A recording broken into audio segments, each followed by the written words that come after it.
سوال و جواب کی صدر قسط کے ساتھ میں سید شعیب حسینی ایک بار پھر آپ کی خدمت میں حاضر ہوں۔ کل سوشل میڈیا پر واٹس ایپ، ٹیلی گرام اور فیس بک کے ذریعے ہم نے میسج دیا تھا کہ جن حضرات کو حضرت مولانا سید سلمان حسینی صاحب کے مصالحتی فارمولے پر کوئی اعتراض ہے اور کوئی سوالات ہیں تو وہ ہمارے واٹس ایپ نمبر پر بھیجیں۔ کل بہت سے لوگوں کے سوالات آئے، اکثر سوال ایک ہی طریقے کے تھے، اس میں سے کچھ سوالوں کو ہم نے مولانا انتخاب کیا ہے۔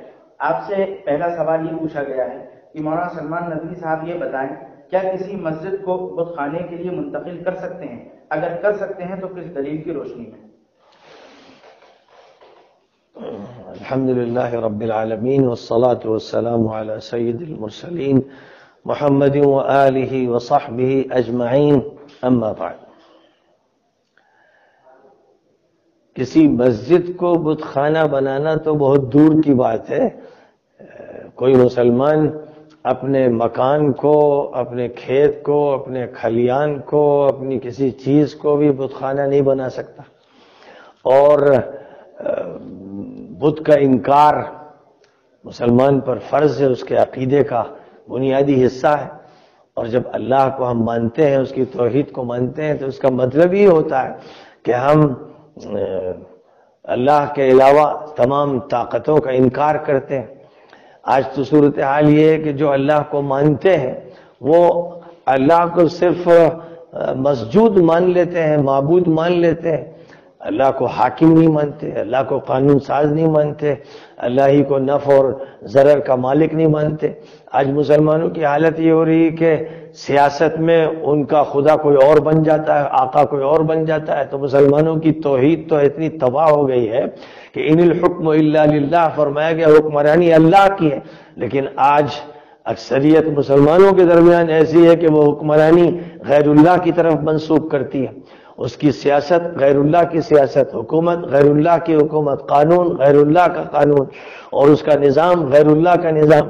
تو پہلے تو امت کو چاہیے کہ اپنے عقیدے کی اصلاح کرے اور اللہ کے لیے یکسو ہو جائے۔ مسلمان وہ ہے جو حنیف ہو، ہر طرف سے یکسو ہو کر صرف اللہ کا بن جائے، یہ بنیادی بات ہے۔ اب رہ گیا رام مندر اور بابری مسجد کا مسئلہ۔ جس مسئلے کی صورتحال یہ ہے کہ کانگریس کا جو دور رہا ہے 1947 کے بعد، ملک کی آزادی کے بعد، وہ بہت ہی زیادہ مسلم دشمنی پر مبنی رہا ہے، اور اس نے بابری مسجد کے ساتھ سب سے زیادہ ظلم کیا ہے۔ ہم سب جانتے ہیں، ہر واقف کار جانتا ہے کہ ابھی ملک کی آزادی کو 1.5 سال نہیں گزرا تھا کہ 1949 میں راتوں رات بابری مسجد میں مورتیاں رکھی گئیں۔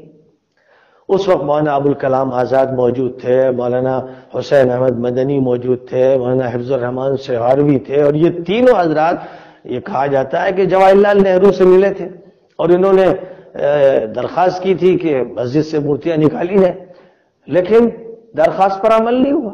اس وقت گووند ولبھ پنت یو پی کے وزیر اعلیٰ تھے، انہوں نے اس کا نفاذ نہیں ہونے دیا۔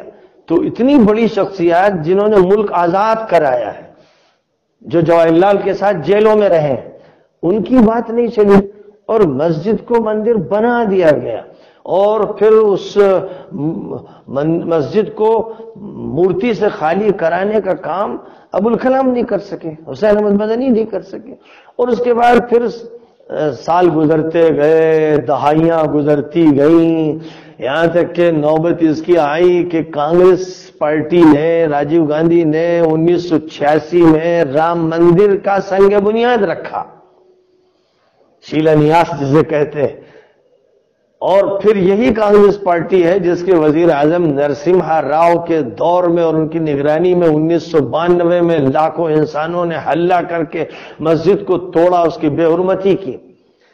اب لوگوں کو سوچنا چاہیے کہ بھائی پہلے مسجد میں مورتیاں رکھ دی گئیں، اور اس کے بعد مسجد کو شہید کر دیا گیا، اور اس کو ایک مندر کی عملاً شکل دے دی گئی۔ اب یہ سب جبر ہے، قہر ہے، ظلم ہے، ناانصافی ہے۔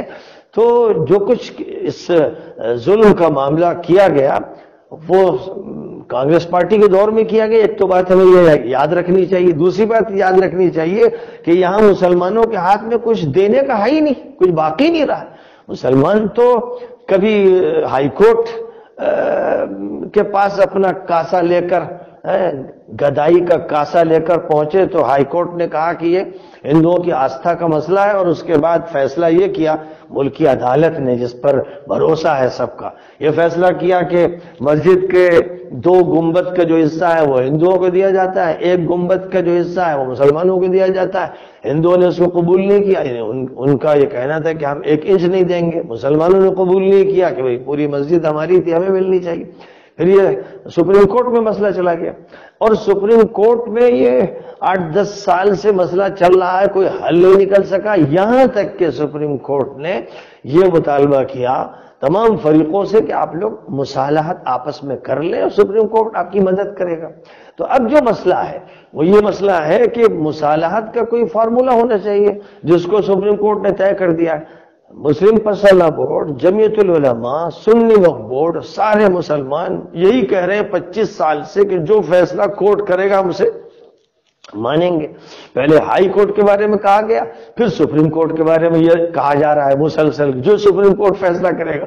تو سپریم کورٹ نے جب فیصلہ کیا کہ مصالحت کیجئے تو سب نے مان لیا، پھر سپریم کورٹ نے ایک کمیٹی بنائی، اس کو سب نے مان لیا۔ تو حالات جو ہیں وہ جبر کے ہیں، کوئی مندر کو دے نہیں رہا ہے۔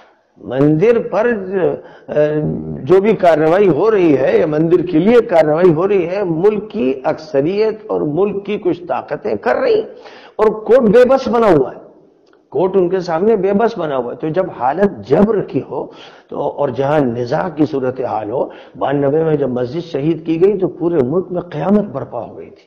مسلمان خون کی ندیوں سے گزرے ہیں، مسلمانوں پر ایسی دہشت تھی کہ گھروں سے نکلنا مشکل تھا، پورے ملک میں ہزاروں مسلمان شہید کیے گئے۔ یہ سب کچھ گزر چکا ہے 92 میں، اور اب ہم کو یہ فکر کرنی چاہیے کہ ہم مسجد کو وہاں سے منتقل کر دیں، مندر کو کوئی دے نہیں رہا ہے۔ اور حضرت عمر رضی اللہ تعالیٰ عنہ کا جو میں حوالہ دیتا ہوں وہ اس لیے دیتا ہوں کہ اس کا مطلب صرف یہ ہے کہ جہاں مسجد بنا دی گئی قیامت تک وہاں مسجد نہیں رہتی، یعنی یہ حکم شرعی نہیں۔ حکم شرعی یہ نہیں کہ اگر کہیں مسجد بنا دی گئی تو وہاں سے ہٹے گی نہیں، کیونکہ حضرت عمر نے ہٹایا۔ ہمیں صرف اس پہلو کو دیکھنا، مندر کو دے رہے ہیں یا بازار کو دے رہے ہیں مسئلہ نہیں۔ مسجد میں بازار قائم نہیں ہو سکتا، بلکہ خرید فروخت نہیں ہو سکتی، مسجد میں خرید فروخت حرام ہے۔ تو کیا ہم یہ مان لیں کہ حضرت عمر نے جب بازار اس مسجد کی جگہ قائم کیا تو نعوذ باللہ حرام کام کیا؟ کیونکہ مسجد میں بازار حرام ہے، جب وہ حرام ہے تو پھر حضرت عمر کا فعل بڑا سخت ہو جائے گا نعوذ باللہ۔ اس لیے یہ ماننا ہے، یہ اصل بنیاد ہے جو حضرت عمر سمجھا رہے ہیں۔ قرآن سے بھی یہی ثابت ہوتا ہے، احادیث سے بھی یہ ثابت ہوتا ہے کہ اگر کسی جگہ کو مسجد بنایا گیا ہے تو مسجد ہے جب تک اس میں نماز پڑھی جائے۔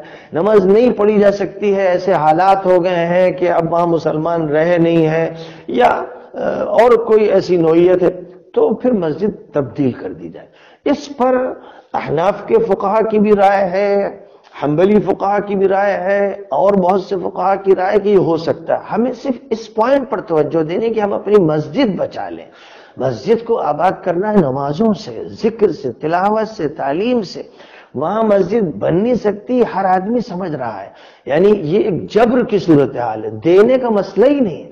اس لیے جو یہ کہتا ہے کہ ہم مندر کے لیے دے دیں وہ مغالطے میں ڈالتا ہے، وہ یا تو خود غلط فہمی میں مبتلا ہے یا غلط فہمی پیدا کر رہا ہے۔ وہ صحیح بات نہیں کہہ رہا ہے یا صحیح بات سمجھ نہیں رہا ہے، نہیں سمجھ رہا ہے تو ہم اس کو معذور سمجھتے ہیں، لیکن اگر خدا نخواستہ وہ مغالطہ انگیزی کر رہا ہے تو بڑی خطرناک بات ہے، کیونکہ پھر اس کا الزام تو حضرت عمر پہ بھی جائے گا۔ تو گویا وہ نعوذ باللہ حضرت عمر پر الزام لگا رہا ہے کہ مسجد میں بازار، یعنی جہاں بازار حرام ہے کیسے قائم ہو گیا؟ تو اس سے جو بات ثابت ہوئی وہ یہ کہ مسجد منتقل ہو سکتی ہے بس۔ اب ہم مسجد کی حفاظت کریں، مسجد کو آباد کریں، مسجد کی فکر کریں، کیونکہ ہم یہ جانتے ہیں کورٹ فیصلہ کرے یا نہ کرے، ہم یہ جانتے ہیں کہ اس جگہ پر مسجد بننے کے آثار نہیں ہیں، اور یہ وہ صورتحال ہے جو جبر اور اضطرار کی ہے۔